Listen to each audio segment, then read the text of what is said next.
Welcome back, everybody. So today we got another update. This one is going to be the Mochi V7. So what I've done is I've put up a whole bunch of videos in the gallery for you guys to check out. And also I did a little shuffle with the outputs. I put all my outputs into one shuffled video. And obviously I showed you how I made that. And that would be with the Shuffle Video Studio. So I've done a few changes to that in that I have added, let's see if we just go to the new page here, we've added a video file renaming utility. So Comfy outputs stuff like donut _ 0000, and it might be Comfy UI 0000. And what it's going to do is it's going to convert it to clip _ 0000, right? So essentially what it means is if you've got a whole bunch of 2-second clips, you can throw them into a folder. So let me just have a look here. Go back. So we have a look in here. We've got Comfy convert. So if you do a git pull, let's see if we can find that. There we go. If you do a git pull, it's going to bring in Comfy output 2 splits, which is what we're reading right now, the rename batch bat file, and the rename files.py. So what I've done is I've made you a little script here. It's super simple. All you have to do is put the video files into the new folder. So you get all of your Comfy output videos. Now they've got to be the same size, okay? So 16:9, 848 by 480 is standard, but you can use different sizes. Just make sure they all match because we're going to be, shuffling them up and then putting them all together. So it'll error out if they're different size. But if you've just made like 50 video clips with the video like Mochi, they'll all be the same size.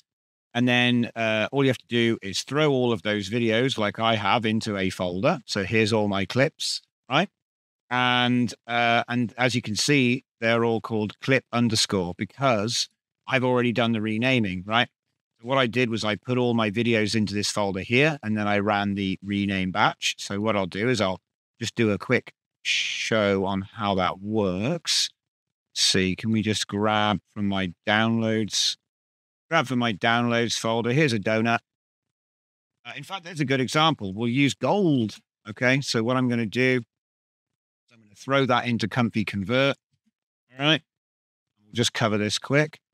And rename batch is going to come up and say, what's the name of the file? Now, obviously, donut is the example because that's what the videos will be called if you use my workflows. But if you don't, it might be Comfy UI. It might be something else.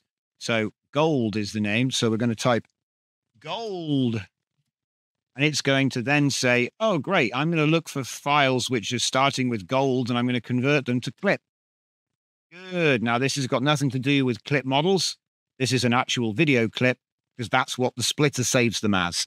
And then what you can do is you can take that file. You can make a new folder called gold, open that up, throw that in there, and then that's going to be picked up by the shuffler. Okay. Now there's only one clip in there. So I'm going to say gold, and I'm going to say gold shuffled. And then I'm going to just say one. There's only one clip in there anyway. There we go. Yep. Enter. And if I now go into my gold shuffle folder, obviously, if you are actually shuffling lots of them, there'll be lots of them. But as you can see now, it's called shuffle C83. It's got the hex on there, right? And that's going to work with the shuffling and the joining. So that's how I made that video. So let's just go back now. So we've got the AI Gen video output. Let's take a quick look at that. It's very odd. Mute it because we're already talking. So as you can see, what I've done is the same as all of them, really. I've just made a layer which is bigger at the back, darkened it and added some noise so that it sort of brings attention to the middle, this is the actual output that you get from the joiner. And as you can see, what we've got is a bunch of 2-second clips. These are all my outputs. Some of them are from V6, some of them are from V7. So the challenge is, can you tell? Can you tell which one? Because obviously the V6s, they didn't actually use, V6s didn't use tiling. And the V7s use the new Spatial Tiling VAE decoder. So if you can tell, I think the Spatial VAE actually looks better than no tiling, funnily enough. That's just me. So let's just go back again. I've also put up a bunch of stuff because I did make this to do shuffling of long form video.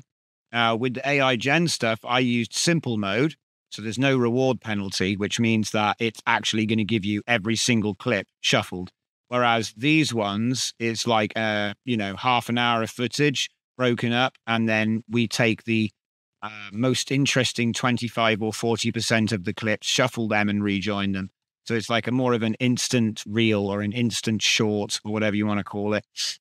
And these are some old cameras that I like using, which have a particular look to them. Right. So that's what those are. And I think there were some people that were having problems with this, but I'm just sort of quickly introducing this. This isn't the main purpose of today's video. Today's video is all about Mochi. So Mochi V7 came out and I put up a whole bunch of videos. I don't know why it flagged that as X-rated because there is no X-rated stuff here. It's just bread. I suppose my buns are too spicy.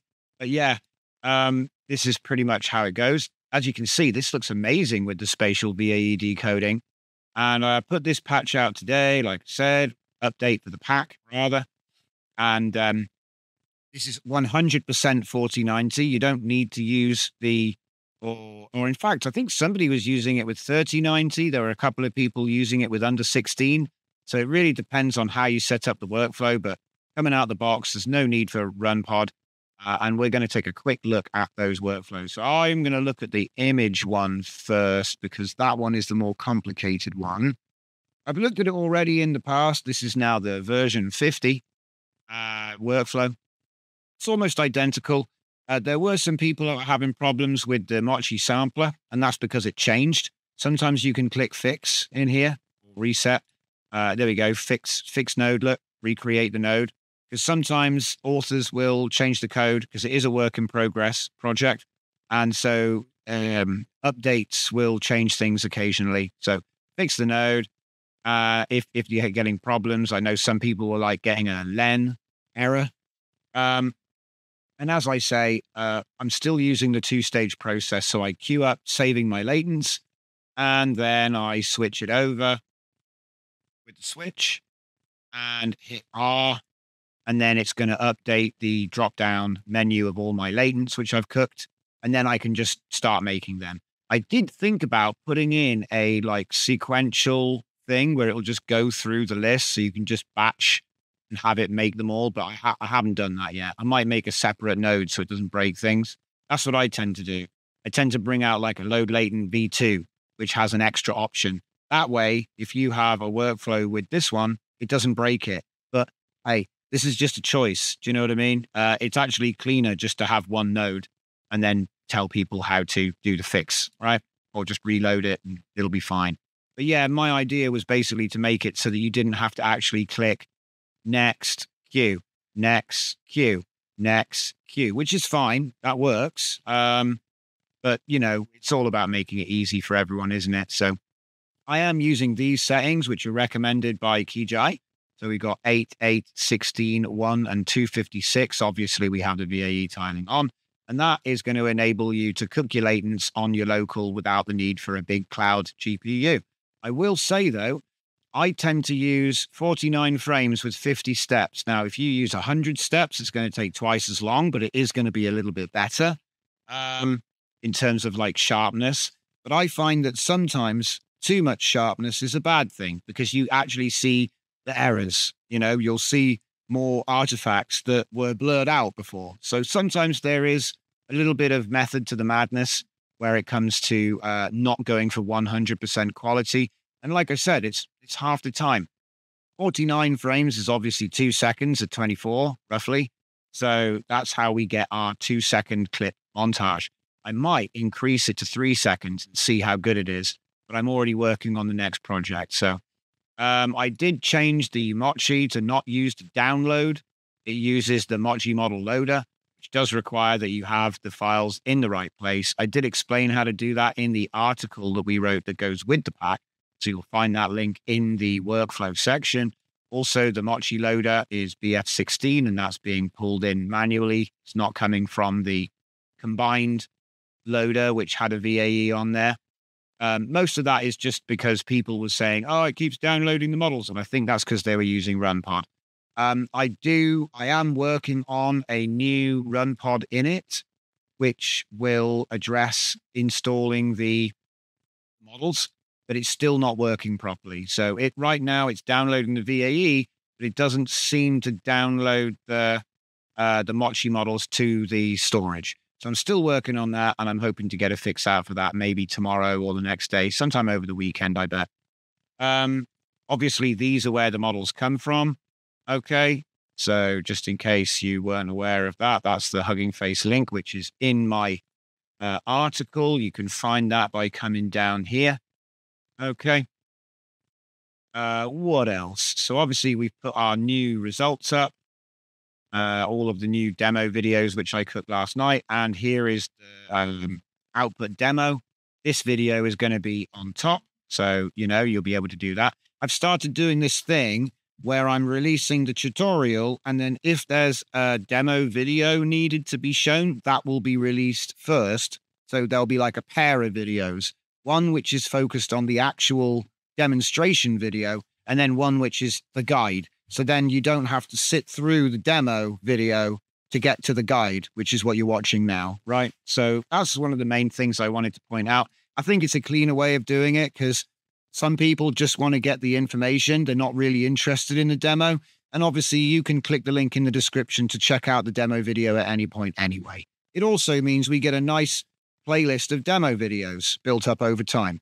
So eventually there'll be a bit of a showcase reel with all of our work for the channel. So this is a double-pronged thing, which I'm doing, okay?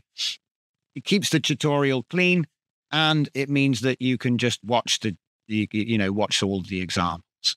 So first of all, we've got our Mochi. So this is how you use it, right? You go generate samples, saves them to latent, all right? I am working on a new prompt, which I'm going to go through in just a minute. This is pretty cool. I've already introduced this stuff, but sometimes I just got to show you it again because it's like all coming together like a massive scattered jigsaw puzzle. It all just sort of comes together. Because people said to me, why did you make Shuffle Studio? And I was like, well, I do a bit of filming. I explained that in the video, but also I wanted to use it to automate the editing of my AI videos. So I've noted it just here. Here's my gallery. There's me telling everybody in the Mochi side about the Shuffle Video Studio project. The idea is obviously converting matching dimension outputs to the format it reads as split clips. It's just a naming convention. There's no actual formatting of the video that's changing there. Shuffling and joining into montage. So that gives you 100% AI video with 100% AI editing. It's just a random montage. And then 100% AI music. So I've put my AI music to these videos. And obviously that's the same video that's playing here. It's about 4 minutes long. That's all the outputs that I did that were 2 seconds long. I am thinking about experimenting with 3 seconds long because it does seem to be a little bit more chill. It's not quite as aggressive with the cuts. But certainly if you're trying to beat match, 2 seconds, 4 seconds works really well. It depends on what music you have. You might find that you have to do hard seconds. I haven't made any provision for doing it in less than full seconds. So you got to choose like 1, 2, 3, 4, really. That's pretty much it, really. Once you've cooked all of your latents, obviously what I do is I do something like this. I'll have randomized. So what I'll do is I'll build out my prompt list. Now, the prompt lists, just in case you didn't know, you can write your own prompt lists and you can throw them into Comfy UI. Go into custom nodes. You'll find my DJZ nodes. You'll go into prompts, and then you can just chuck your new line, new prompt. That's how it works, right? So a prompt per line, and you just throw your text file in here, and it should just be accessible once you refresh Comfy. I've made this Golden Surfer video. I'm going to take you through that in just a second. And And pretty much that's it, guys. I mean, once you've queued them up, I mean, I just tend to go like 8 or 16, queue them up, and it's going to run through the list of prompts that you've made, make a buttload of latents. Obviously, you can change the things here. I tend to indicate the version of the pack, the number of steps, the number of frames, and then I use the file name for the project I'm working on. And it all goes in Donut Mochi to keep it nice and organized. That way I can keep my 100 frame and my 100 steps and my other number of frames. I can keep it all separate and we can mix them up later if we want. Okay, that's the long and short of it. If I then go to enable decode, that's our stage 2. Obviously, remember to hit R to refresh the list. And then if I go down to the very, very bottom, because I've got all of these. I need to probably delete my latents or move them out of the outputs folder just to stop this from getting so big. But there's my latest latent. And here is my new project. So what I want to do is introduce you to Golden Surfer Man. And he's going to be having some fun in my next show reel. So I'm going to tell you how I build my video prompts now. Because we've looked at the workflows. The workflow pack is up. I've told you about the Shuffle Studio. I've showed you that we now have a new Mochi video or Comfy UI clips. Remember, they have to be the same dimensions. That's height and width. Match the height and width when you want to be doing this randomization split join business, okay? And you'll have no problems. I am hoping that people that had problems with this come to the Discord, because I can't really help you in the YouTube comments. It's not a very good place to do support on stuff. So come on in, and if we can find out how you're going wrong, we can put notes in so that nobody else goes wrong the same way. Certainly it does work. So it's got to be some kind of missing instruction for your platform or something like that. I don't know. Running the SVS CUDA, because I did it all dry. So when I did the video to explain this, I did it all dry. So I went into a brand new folder, cloned it like you would, and then installed everything. And if you follow the instructions that I showed, operation is at the end. So you don't have to watch the entire video to learn how to use it. You can just go to the final timestamp. Okay. And that's pretty much everything that you need to know about that. So take your time and read it at your leisure. Links are in the description. So here comes the final piece of the puzzle. I'm trying to keep this video short. So let's see if that's even going to be a possible thing. Up to the top. So what I've done here is I've included the, let's see, I better show you what that is. So if I come over to my LLM-based prompts, you will notice there's something called ACEHOLO file system. I've covered this in a previous video. Essentially, you download this as a text file and use it as a primer. You might be familiar with this kind of thing because ChatGPT-4, they do this built in, right? I think they must have noticed that all of us guys were doing this. And so they made the feature. I think they call it message prompt, because somebody asked me, do you use message prompt? And I was like, no, I use my own primer files. And I think it's really the same thing, to be honest. The only difference is I tend to use XML a lot. So you'll notice holographic ACE system. So if you say, use the holographic ACE system in your prompt, it's going to use all of this stuff, I think, is the essential concept, all right? And that's the same for all of my GPT-4 agents. You can try them all out. There's a skyscraper adventure, which is a bit like Die Hard. There's a pirate adventure where you have to win at insults to win the match. There's all kinds of stuff, okay? There's even a word cloud here, which is pretending to run Python. It says it can't run code, but it does. But anyway, let's not get hung up on all this stuff. Let's take a look at the ACEHOLO v3. So I'm not going to go through this because, again, on the channel, there are videos explaining what the ACE system is and what the holographic file system is and why we're doing it like this. But all you need to know is you download this and you attach it to the chat. You then go back, because now I want to give it some examples. Okay. So what we're going to do is we're going to go back. We're going to go into DJZ workflows. No, not workflows. DJZ nodes, into prompts. And then we're going to find cog video. Now, what is cogvideo.txt? Cogvideo.txt is all of the default prompts that they released on their model pages. So, when you go on the model page, there's demo videos and they give the prompts sometimes. I basically went around and collected up all of the default prompts that they use to demo their video generation model, put them all into a prompt list so you can use it with my prompt randomizer. So that's this. Okay. So that means every time the seed changes, it picks a new line from the text file. That's what it does. Very simple stuff. So what I've done is I've taken a copy of these and then I've dropped that in there too. So this is my first prompt.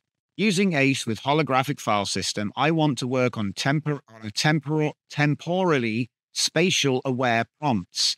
We should optimize our prompt design to create meaningful and artistic creative video prompts. This is the main goal. For the purpose of the prompt structure, I will supply you with some base prompts from the model. That's these.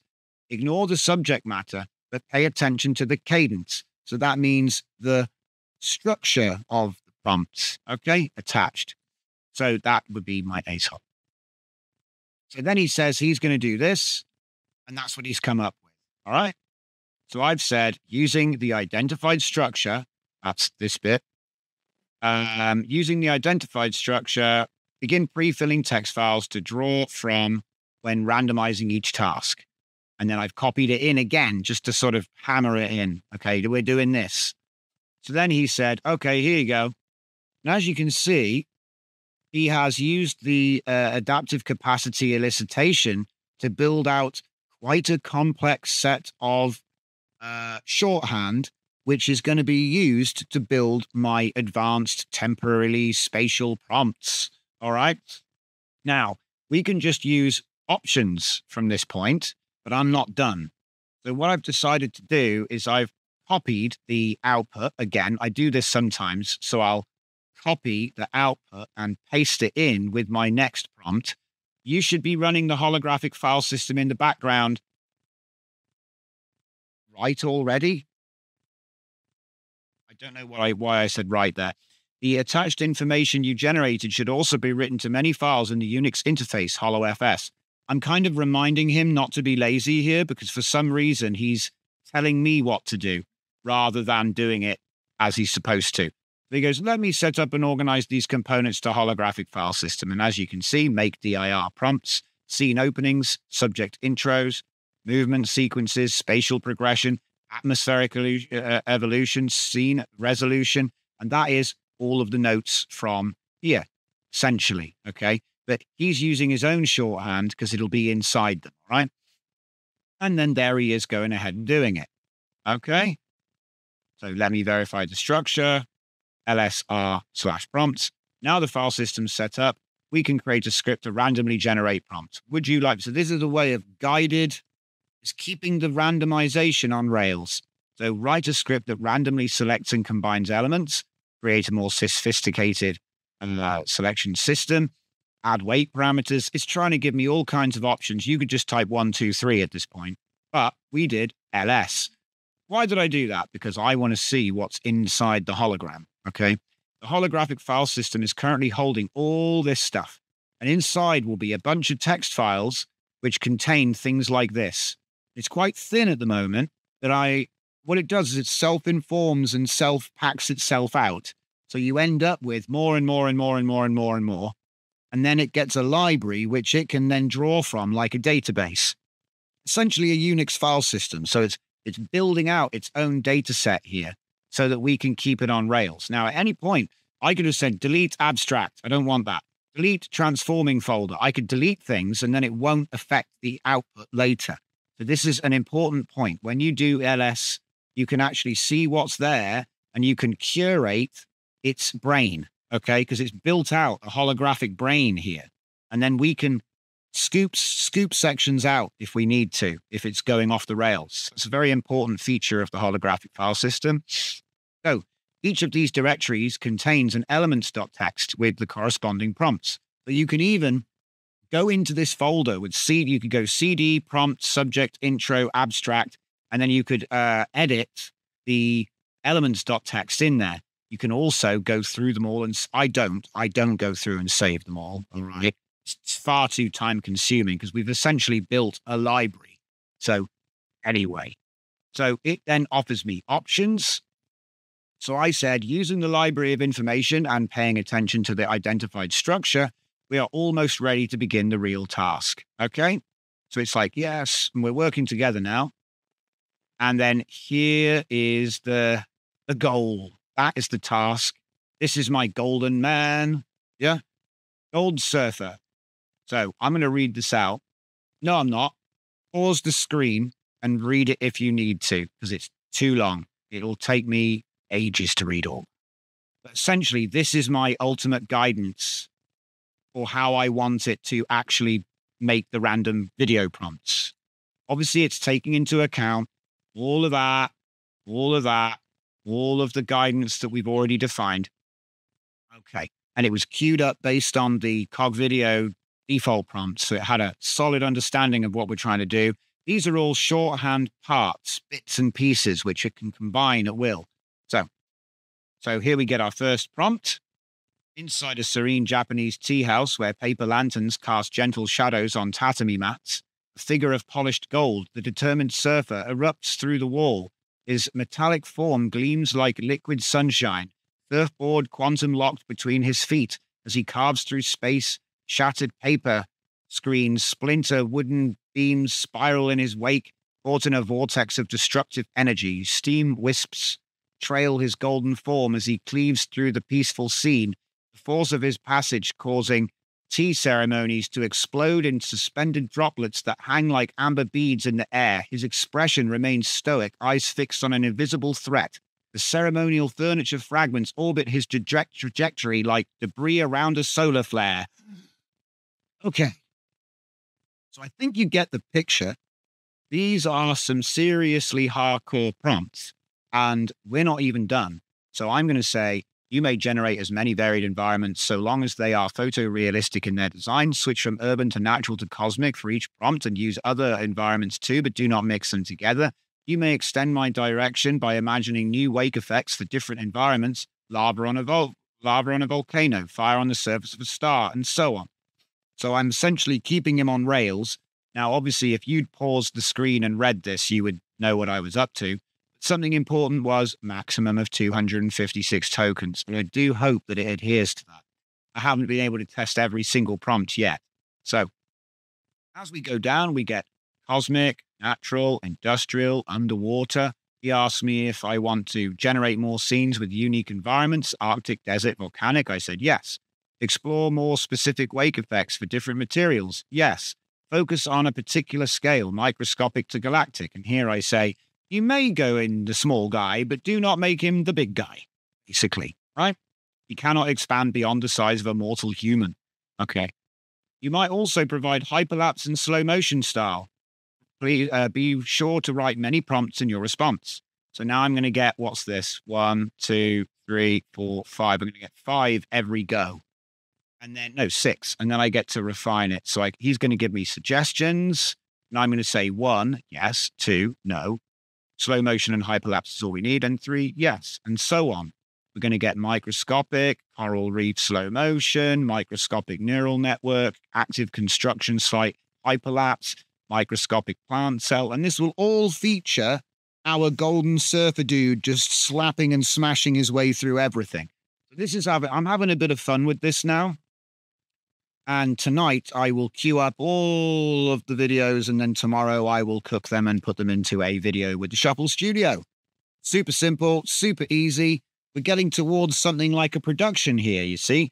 See, if I decided to, use some kind of recognizable character that's related to the music, you got a music video now, all right? Obviously, I'm doing a bit of a gimmick, but that's okay. So this continues and continues and continues. And then in the end, we get to the review. So I say, are you using ACE to enhance your cognitive process? Are you using these outputs to update the holo? Are you drawing from the information held in the holo? If you are not, begin doing so for the next 4 prompts you are outputting, because sometimes you need to remind him to actually think harder. And that's the whole point of the ACE methodology, and the HoloFS helps us to control it. So here we go. He does it. chronological displacement waves, temporal echo patterns, time slice wake effects, era-specific particle interactions. So we're going to start using a bit of physics. So that means that in this new prompt list, which isn't in the pack yet, but it will be, DJZ nodes/prompts, there will be a new text file in there. I think there's 45 lines in it currently. I'm going to cook them first and make my thing, and then I'll update it for everyone to use. So Golden Surfer Man will be updated and in there, and you can take a look at that if you want. But I wanted to show you how I actually built it. So we should be focusing on the movement of the surfer and the only consistent part of each prompt, because that's what he is, the main focus. We're creating a diverse montage of his interdimensional journey, which is what I hope I end up with. I think that's what I'm going to end up with, but we'll see. So you're right. Let's maintain focus on the Golden Surfer while using ACEHOLO FS. So the reason I'm going over this, guys, is because I really want you to be able to understand how you can use these tools to take the hard work out. Because it's quite cognitively, it's a huge cognitive load to come up with unique video prompts every time. And you really don't need to. We can keep it on rails and it won't look ridiculous if we just put a bit of effort in with what we're doing here, right? But this could have been super high realism, but I wanted it to be a little bit surreal because I think that's more fun. So let's just take a read on one of these here. The Golden Surfer rips through the fabric of space-time itself, his trajectory leaving clean surgical incisions between dimensions. His wake creates visible tears in reality that heals themselves with crystalline precision, while his protective coating processes multi-dimensional radiation into pure golden light. Each movement calculated yet explosive, he carves between layers of existence with the practical ease of a cosmic surgeon, his determined expression unchanging as parallel universes blur past him like sheets in a cosmic wind. I can't wait to see that. And you got to think, there's going to be about 1 million versions of that prompt because of the way the seed system works, okay? So, like I said, this has got a lot of legs. This has got some big legs. It's got a lot of big legs. You can tailor this to your own character. You can tailor this to your own concept. I just want to point out how easy it is when you start using HoloFS with adaptive capacity elicitation. Like I said, I think I documented this months ago, but it's a really amazing tool. I don't use it enough, and everyone I know that uses it has given me amazing feedback. So, right. So we start doing chase cam. We start doing chase cam into a time portal, right? Racing behind the Golden Surfer, our view stays locked on his gleaming form as he carves through the temporal barrier. The camera follows through the rupture. Like I said, it's really simple to get this going, yeah? Chase cam volcanic, quantum data center. So we keep going. We ask it to continue doing all the work for us, and then we pick what we actually want from the results, okay? Salt cave, anyone? Going to do a chase cam surfing through a salt cave. So, blah, blah, blah. Camera movement patterns. Yeah. Obviously, you can do this. Orbit cam, crane cam, FPV, dolly. Yeah. Crane cam in a nuclear reactor, FPV in an ancient library, orbit in orbit camera on a microchip surface. This is going to be really fun if I actually manage to get to the hardest thing is, with the prompt randomizer, you're more likely to get the same prompt again than every single prompt. That's the only flaw with my prompt randomizer or my prompt list. It doesn't really do, when you put it on increment, it doesn't really go in order, which is a bit of a shame. I might actually have to do a new version to try and address that. But anyway, I'm going to keep going now because there's so many. But I wanted to say, here we go. Please bake all these variations and instructions to the updates HoloFS. So this is forcing it to regurgitate, it's forcing it to eat its own outputs so that it can further become more dynamic. Okay. So then it's going to add all this to the core elements, category rules, timing rules. So we're actually fine tuning the prompt generator in the LLM convo.